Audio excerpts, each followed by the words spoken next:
So that is carried. Thank you very much. Right. We'll move on to number 12, Events and Festivals Sponsorship Fund.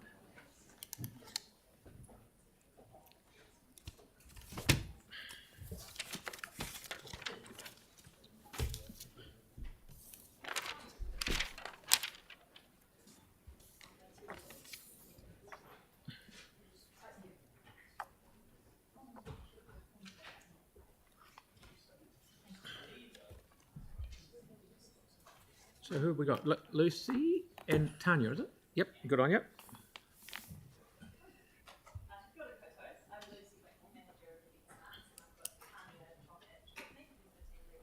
Can you put your mic on, Lucy? Oh, it is. Oh. Am I not loud enough? All right. Too far away. Thank Lean you. in. Project. Cool. So, and I've also got some members here from the Events and Arts team who are part of the assessment panel for the Events and Festivals Sponsorship Fund. So the Events and Festivals Sponsorship Fund opened in January 2024. After the fund closed in March, applications were assessed against the fund criteria and a peer review was completed. Events are aligned to being community, creative and culture, multicultural, sport and commercial to ensure a good mix of events, which is outlined in Attachment A. The events are assessed against event calendar alignment, environmental sustainability, community involvement, application standard, financial sustainability, as per the staff evaluation weightings, which is in Attachment B. The Events and Festivals Sponsorship Fund for financial year 24-25 was oversubscribed with 49 applications totalling at 1,422,462. 521,835 is on budget, less 154,500, which is already committed on the multi-year contracts. This leaves 367,335 available to allocate for the 24-25 financial year. The Events Discretionary Response Fund currently has $15,000 available to distribute. Staff are recommending this is allocated to the Events and Festivals Fund 24-25 to increase the total available for allocation this financial year through to the events and festivals, so it's 382,335. Now the LTP decisions and the impact on this report are as followed. The Christmas Show Parade is now funded through the Capital Endowment Fund. The Matariki Festival will be funded as part of the CCC funding for the Arts Centre. Tiny Festival, Youth Theatre and Under Milkwood are receiving funding through the CCC Arts and Culture Fund, and the Akaroa French Festival has received an underwrite through the LTP. Staff are yet to meet with Christchurch NZ and VO to provide advice to Council on the split of the event ecosystem funding, including the City Identity Fund. If an event from the Events and Festivals Fund is deemed to be a City Identity Fund, then the funds will be returned to the Events and Festivals Fund to be reallocated, which will be included in the staff advice. Open for questions. Right, I'm happy to move this, and Councillor Peters is happy to second it. Any questions, Councillor Johansson? Thank you. Thank you for the work that you've done on this. I just had a question around Polyfest. I note that they've sought considerably more than what we've recommended to fund, and also that it was quite successful in Hagley Park. So I just really wanted to understand if there's other things that we can do to support that event remaining in Hagley Park, and also with the not giving them as much funding. Are there other things we can do to support that event to ensure that it can be a success like it was last year? Yeah, absolutely. So there will be a meeting next week with the event organisers that has been organised to look at the event as a whole, where our contribution would align, and also what other contra opportunities there may be to ensure the success of it. Thank you. Brilliant. Phil, I've just got a quick question, if I may. Yeah, far away. Yep. If I can get it out.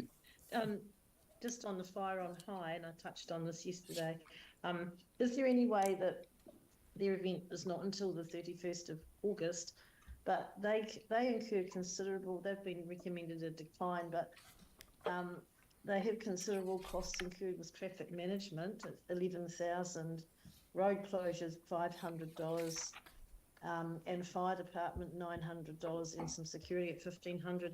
Is there any way that we can look at supporting them somehow in kind through council? Is there any avenue we can explore to help them? Yeah, so the avenue that we've looked at for Fire and High, when we went through the request, was how we could look at some in-kind marketing support, which would reduce some of those marketing costs for the overall event. Okay, what would that amount to? Very much? Or? Not 100%. Yeah.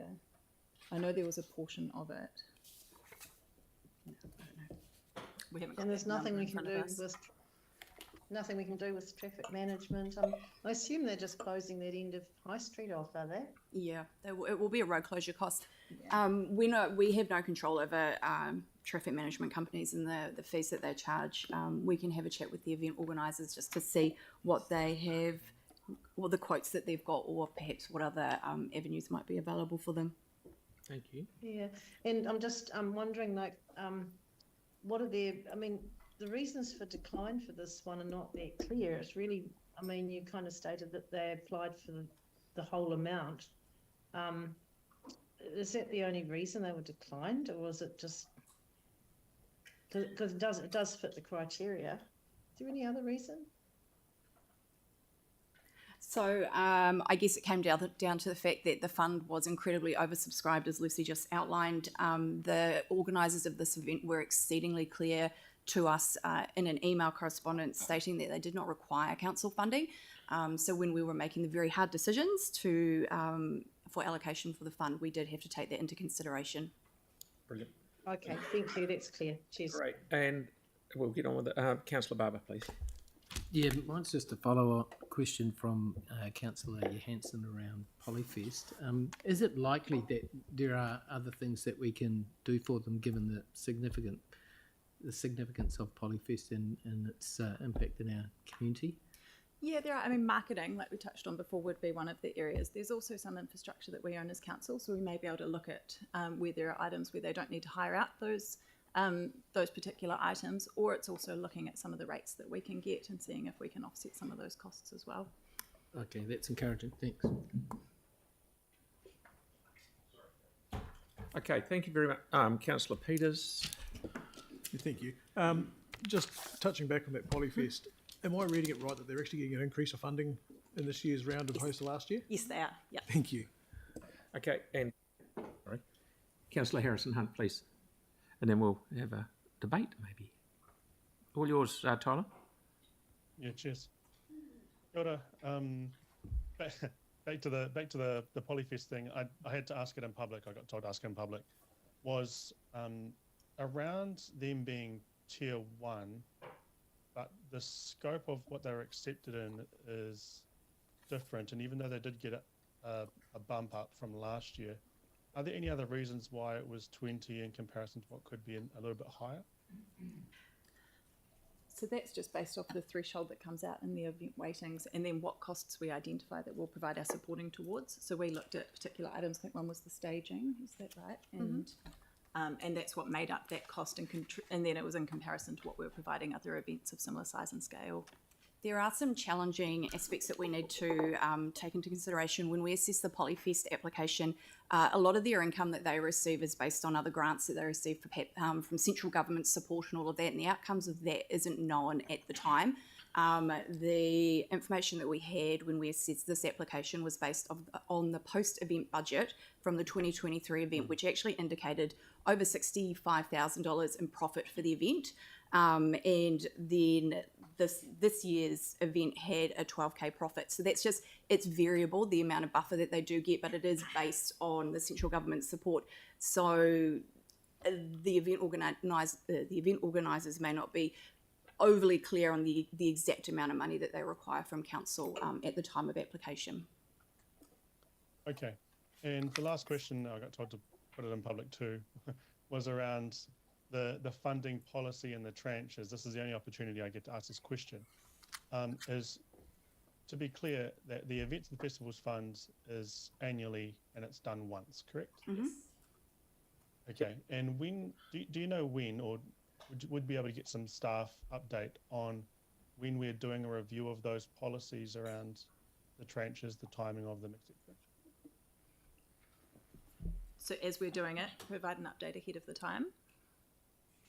Well, one of the biggest issues I've had so far, particularly in the multicultural space, is because a lot of these events, this window is so small in comparison to the size of the year. For example, say if there was an event in June 29th, which has happened this year, they then didn't have an opportunity to apply for the Events and Festivals Fund due to it being going into the next financial year in July 1st, for example. But it's so hard to look so far ahead. You're looking at about 350 days ahead. So I was wondering if there may be potential to just maybe get a staff update around when we're going to be reviewing policy, and maybe what I was thinking was looking at 2 tranches, splitting up the Events and Festivals Fund based on the percentage of events that are used within the year. But we can talk offline about that.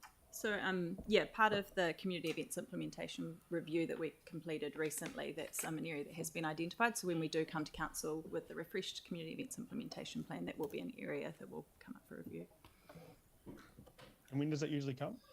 So it's due to come to council. We'll let you know when it's put forward. Okay, cool, thanks. And Councillor Donovan, please. Thanks for your work on this. Great lineup of events. I just have a question around Single Fin Mingle, which I know is a fantastic event.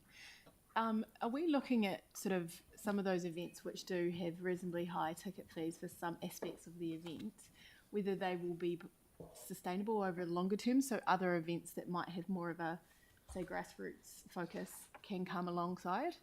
So sort of looking at the long-term plan for some of these groups to make sure that we're not funding things that are potentially commercially focused as well. Yep, that's definitely something that we always keep in our focus, is the long-term projections for the events and whether or not they'll be able to become financially sustainable. This one in particular isn't necessarily on the radar, but we can certainly consider that going forward. And I think particularly because there are a lot of events that might be coming through that do deliver a specific kind of similar focus, but might actually be more affordable for many groups to attend. Thank you very much. Now, do we want? We don't. I hope debate. Of course you do. Thank you. Yeah, there's just a couple of things I want to point out. As an 18-time participant in the Coast to Coast, I was a little bit disappointed that they didn't get funding. However, I do understand the reasons. It was mentioned in the Coast to Coast assessment that it's we have a minimal part of the event here in Christchurch, but it's actually the finish. It's watched globally. It's an event that's been finishing in our city for over 40 years. It puts us in a positive light. Unfortunately, the last few years there's been a lot of concern by the organising committee dealing with the New Brighton end that some of the infrastructure has not been up to scratch in terms of toilets and the general tidiness of the area. I know Joe Zervos, one of the local community board members, has constantly been on about it. So, I'm going to be speaking with Nigel Cox and his team about making sure that area looks fantastic for our global audience.